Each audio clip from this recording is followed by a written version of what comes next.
എല്ലാവർക്കും നമസ്കാരം. ഞാൻ വത്സല മുരളി. ഞാൻ ഇന്നിവിടെ ഉണ്ടാക്കാൻ പോകുന്നത് ഒരു നാടൻ രസമാണ്. അല്പം എണ്ണ, നിങ്ങൾക്ക് ഇഷ്ടമുള്ള എണ്ണ ഒഴിക്കാം. വെളിച്ചെണ്ണയോ സൺഫ്ലവർ ഓയിലോ ഏത് വേണേലും ഒഴിക്കാം. അതൊക്കെ ഓരോരുത്തരുടെ ഇഷ്ടത്തിൽപ്പെടുന്നതാണ്. ഞാൻ വെളിച്ചെണ്ണയാണ് ഒഴിച്ചേക്കുന്നത്.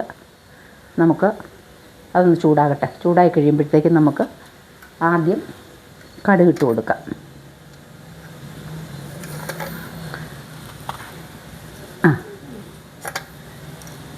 കടുകിട്ട് പൊട്ടിക്കഴിയുമ്പോൾ നമുക്ക് പൊട്ടിയിട്ട് വേണം നമുക്ക് കടുക് പൊട്ടിത്തുടങ്ങി നമുക്കിനി മുളക് അങ്ങോട്ട് മുറിച്ചിടാം.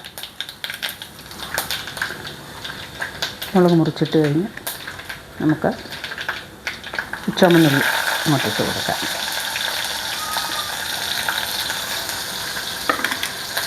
ചുമന്നുള്ളി ഇട്ട് കൊടുക്കാം. ഇളക്കി കൊടുക്കാം. ഇതൊന്ന് മൂത്ത് വന്നിട്ട് വേണം നമുക്ക് ഇഞ്ചി വെളുത്തുള്ളി ഇടാൻ. എല്ലാവരും രസം ഉണ്ടാക്കും. രസം പലരും പല വിധമാണ് ഉണ്ടാക്കുന്നത്. ഓരോരുത്തരുടെ സൗകര്യത്തിനനുസരിച്ച് ഉണ്ടാക്കും.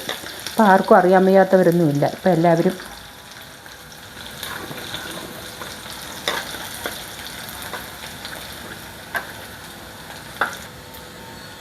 ഞാൻ എൻ്റെ ചട്ടി ഒന്ന് മാറ്റിയിട്ടുണ്ട്. അതിനെ ചെറിയൊരു കാലിച്ച് പോലെ തോന്നി. അത് എന്തോ അതുകൊണ്ട് ഞാൻ മാറ്റിയിട്ടുണ്ട്. ഇതിപ്പം റെഡിയായിട്ടുണ്ട്. നമുക്ക് ഇഞ്ചി വെളുത്തുള്ളി പേസ്റ്റ് ഇട്ട് കൊടുക്കാം. പേസ്റ്റല്ല, ചതച്ചത്. ഇഞ്ചിയും വെളുത്തുള്ളിയും ചതച്ചാണ് ചേർക്കുന്നത്. ചതച്ച് ചേർത്താൽ മതി, അതാണ് നല്ലത്. ഇതിൻ്റെ കൂട്ടത്തിൽ പച്ചമുളക് ചതച്ചത്,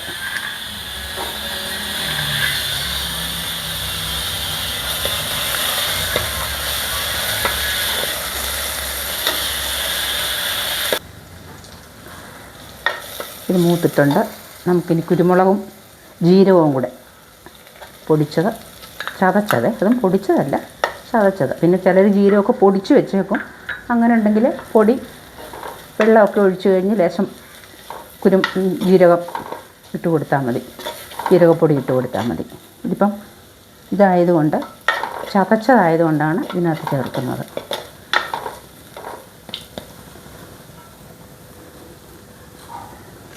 ലേശം കറിവേപ്പിലയും കൂടെ നമുക്ക് ഇട്ട് കൊടുക്കാം.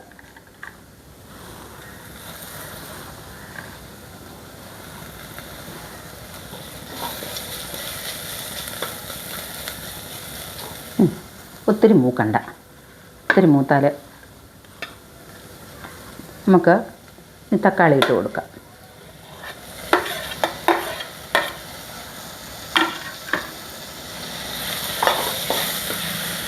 തക്കാളി നന്നായിട്ട് വെന്തുടയണം.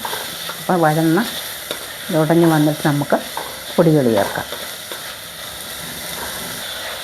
ഇടയ്ക്കൊന്ന് ഇളക്കി കൊടുക്കാം. ഇഴന്നിട്ടില്ല, ലേശം കൂടെ ഉണ്ട്, ഇച്ചിരി കൂടെ ആവാനുണ്ട്.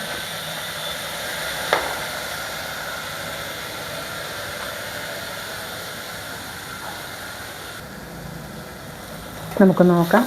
ഇപ്പം നന്നായിട്ട് വെന്ത് ഉടഞ്ഞിട്ടുണ്ട്. നമുക്കിനി പൊടികൾ ഇട്ട് കൊടുക്കാം.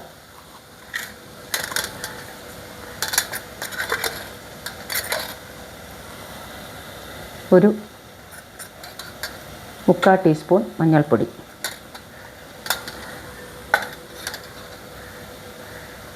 മുളക് പൊടി കുറച്ച് ചേർത്താൽ മതി. കുരുമുളകും ഉണ്ട്, പച്ചമുളകും ചതച്ചിട്ടുണ്ട്, അപ്പം മതി. ഒരു സ്പൂൺ മുളക് പൊടി,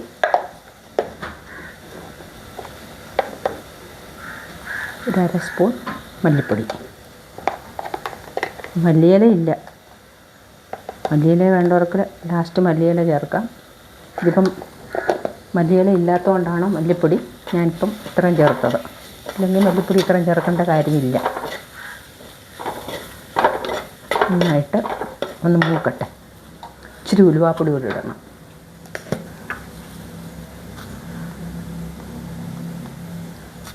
ഒരു 1/4 ടീസ്പൂൺ ഉലുവാപ്പൊടി. അപ്പോൾ ഇത് ഗ്യാസിനൊക്കെ നല്ലതാണ്. എല്ലാ സാധനങ്ങളും ചേരുന്നുണ്ട്. ഇഞ്ചിയുണ്ട്, വെളുത്തുള്ളിയുണ്ട്, കുരുമുളകുണ്ട്, നല്ല ജീരകമുണ്ട്, ഉലുവ, ഇതെല്ലാം ചേരുന്നതായതുകൊണ്ട് ഗ്യാസ് ഉള്ളവർക്കൊക്കെ ഈ രസം വെച്ച് കൂട്ടാൻ നല്ലതാണ്. നമുക്കിനി പുളി പിഴിഞ്ഞൊഴിക്കാം. ചിലരിതെല്ലാം പച്ചയ്ക്ക് കലക്കി വെച്ച് കടുവറക്കും. ഇതൊന്നും മൂത്തൊക്കെ കിട്ടുമ്പോഴാണ് നല്ല രുചി വരുന്നത്. ഞാനിതൊരു ചെറുനാരങ്ങ വലുപ്പത്തിലെടുത്ത പിഴുപുളിയാണ്. നമുക്കിത് ഒഴിച്ചു കൊടുക്കാം.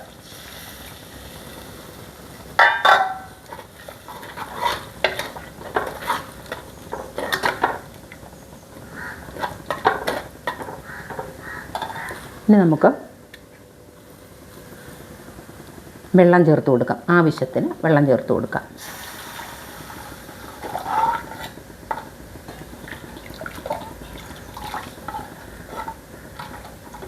തിളച്ച വെള്ളമാണ് ചേർക്കുന്നത്. പച്ചവെള്ളം ഒഴിച്ചു കൊടുക്കണ്ട, തിളച്ച വെള്ളം. കാര്യം നമ്മൾ ഇത്രയും പാകപ്പെടുത്തി വെച്ച് പിന്നെ അതിനകത്തോട്ട് പച്ചവെള്ളം ഒഴിക്കുമ്പോൾ വേറൊരു ടേസ്റ്റായിരിക്കും. അപ്പോൾ നമുക്ക് തിളച്ച വെള്ളം വേണം ഒഴിക്കാൻ. തിള വരുന്നുണ്ട്. നമ്മൾ തിളച്ച വെള്ളമല്ല ചേർത്തിരിക്കുന്നത്. ഒരുപാട് ഇട്ട് തിളപ്പിക്കണ്ട. തിളപ്പിച്ച് കഴിഞ്ഞാൽ അതിൻ്റെ ടേസ്റ്റ് വ്യത്യാസം ഉണ്ടാകും. നമ്മൾ തിളച്ച വെള്ളമാണ് ചേർത്തിരിക്കുന്നത്. അതുകൊണ്ട് ഇതാണ് പരുവം. പിന്നെ നമുക്ക് കായപ്പൊടി ഇട്ട് കൊടുക്കാം.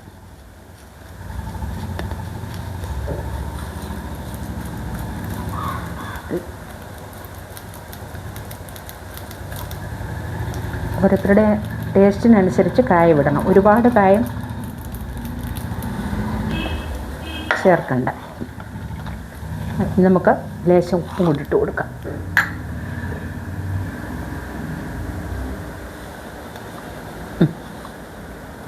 ഉപ്പ് ആദ്യമേ നമ്മൾ കടുവറുത്തിട്ടാണ് വെച്ചേക്കുന്നത്. അതുകൊണ്ട് ഇനി കടുവറപ്പൊന്നുമില്ല. നമ്മൾ ആദ്യമേ കടുവറുത്ത് അതിനകത്താണ് നമ്മൾ പാകപ്പെടുത്തിയിരിക്കുന്നത്. അതുകൊണ്ട് നമ്മുടെ രസം റെഡി.